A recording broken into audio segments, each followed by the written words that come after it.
सिसिया कहाँ तोहर ससुररिया। कहवा तोरे नहीं हरवा सिसिया कहवा तोहर ससुररिया। कवने कारणवा सिसिया ढारेलू नैना से लोरवा। कवने कारणवा सिसिया ढारेलू नैना से लोरवा।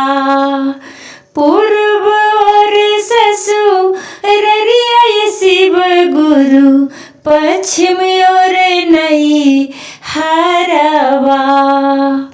पूर्व और ससुररिया शिव गुरु पश्चिम और नई हरवा।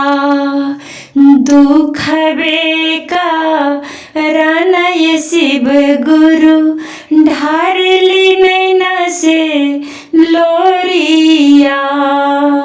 दुखबे कारण शिव गुरु ढारलू नैना से लोरिया।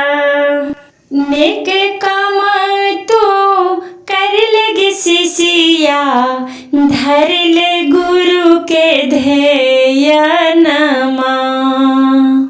नेक काम तू कर लगी सिसिया धर ले गुरु के ध्ययनमा। तीन सूत्र के पालन गे सिसिया सारे दुख के लजवा। तीन सूत्र के पालन गे सिसिया सारे दुख के लजवा। पहला में दाया मंगे दूसरा में चर्चा तीसरा में गुरु के प्रणाममा। पहला में दाया मंगे दूसरा में चर्चा तीसरा में गुरु के प्रणाममा।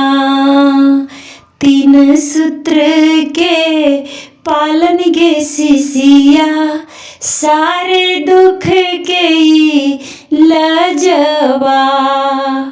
तीन सूत्र के पालन गे सिसिया सारे दुख के लजवा।